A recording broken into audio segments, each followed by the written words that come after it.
Taigi, 31 pamoka ir šiandien kursim virusą.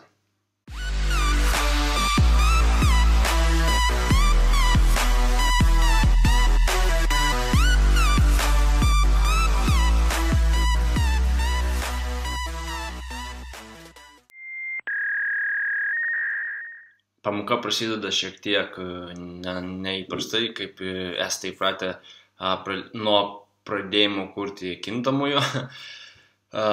Tiem, kas nežino, kas yra faktorialas, siūlau nueiti į Wikipediją ir pasiskaityti, nes būtent apie jį mes šiandien kalbėsim. Iš pradžių noriu jį supažindinti su juo, nes jisai yra naudojamas tiesiog C++ kalboje. Ir galiausiai parodysiu, kaip šitų reikalų pasinaudojus galima sukurti virusą. Taigi, pirmiausia, tai faktorialo formulė atrodo štai taip.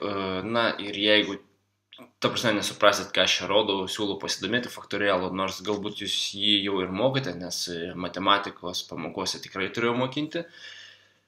Ir, na, tai yra tikrai nelabai gražu mano akims, na, bent jau man tai, kaip nežinau, Einšteino kažkoks tai paslėptas raštelis.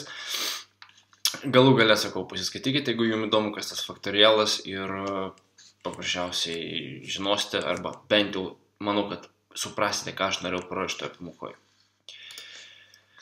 Taigi, o nuo ko mes dabar pradėsime? Na, mes pradėsime, aišku, nuo funkcijos kūrimo, kurią ir pasivadinsiu taip. Faktorialas. Jeigu aš neklystu. Faktorialas. Taip ir vadinasi. Jei mes sukursim kintamai x, tebū nebūna. Ir funkcijos viduje reikia susikurti if sąlygą. Na, man if sąlygos reikia tam, kad šitas faktorialas netaptų virusu. Ir mūsų funkcijos sąlyga bus, kol x bus lygu 1. Kol x bus lygu 1, na, kai x bus lygu 1, mums sugrąžins skaičiuką 1. Būtent faktorialas tuo ir pasirėmė. Kitų atveju mums sugrąžins x, na, mūsų kintamąjį, kart faktorialas, kurio viduje bus x minus 1. Būtent taip ir atrodo visas mūsų faktorialo nevirusinis variantas. Tai reiškia, dabar atrodys štai taip. Na gerai, pirmą gal pasirašykime iš karto sijautą, kad būtų aiškiau biški. Ir aišku, man pradeda rašinėti visi, tarp kitko rašo Liudas, Liudai prieš visą Lietuvą linkėjimai tau. Gerai.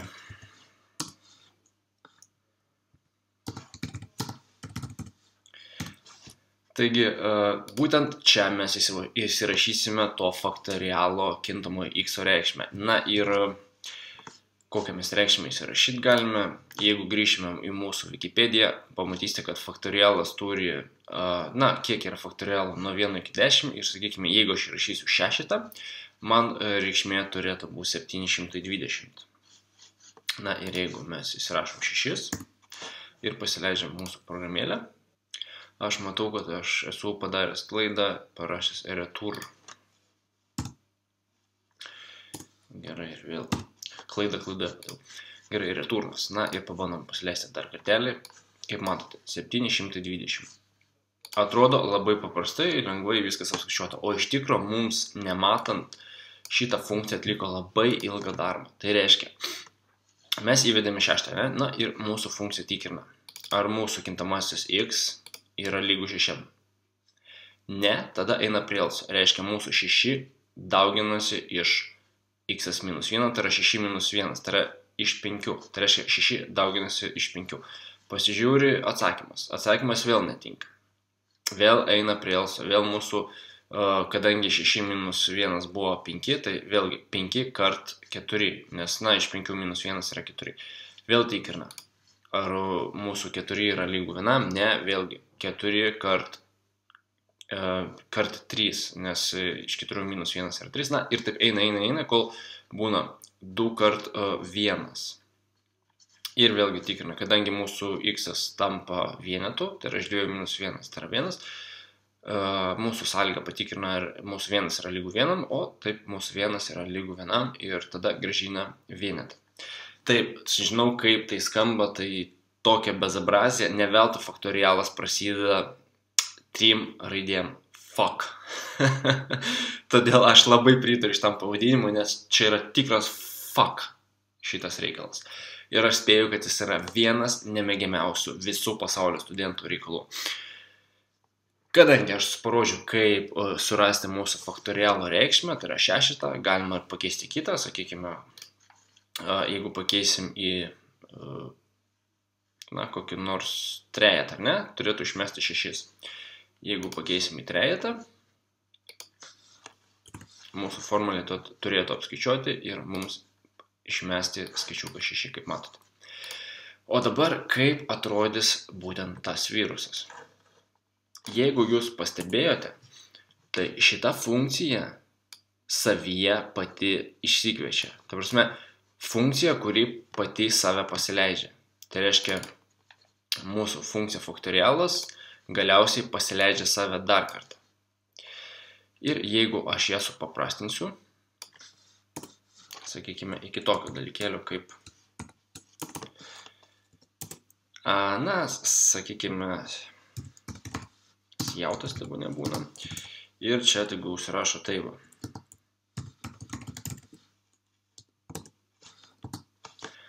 Štai taip. N-lano nedėkim, bus labai, na, atrodys labai gerai. Ir čia vėlgi reikia pasirašyti mūsų funkcijos pavadinimą. Taigi, mes turim tokią funkciją faktorialas, kuris atvaizduos mums žodelį virusas ir po atvaizdavimo vėl save išsikvies. Tada vėl atvaizduos žodį virusas, vėl išsikvies, vėl atvaizduos žodį virusas, vėl išsikvies. Ir taip vyks be perstojo. Na, šitas virusas yra nekenksmingas, nes aš tikrai nemokyčiau tokių dalykų, kaip pakenkti kažkam, bet, na, pirmas kelias sekundės, sakykime, iškrėtus tokį bajeriuką kažkam draugui, jis tikrai pridėtų kelnes. Na ir kad šitą funkciją pasileisti, mums tiesiog reikia ją išsikviesti main funkcijoje. Na ir jeigu aš paspausiu dabar paleidimą, automatiškai pas mane pasileis šitas virusas. Kadangi aš bijau, kad nepalūžtų mano visą operacinę sistemą, programa ar dar kažkas, nes taip greičiausiai ir bus, aš palieku šitą paspaudimą jums. Taigi, jeigu jūs smalsus ir jūs domina, kas bus paspaudus paleidimo mygtuką, tuomet paspauskite ir pamatysite. O aš galbūt jo nespausiu, nes noriu normaliai pabaigti pamoką. Nors velniop, gal nieks nepalūž ir bandom paspausti.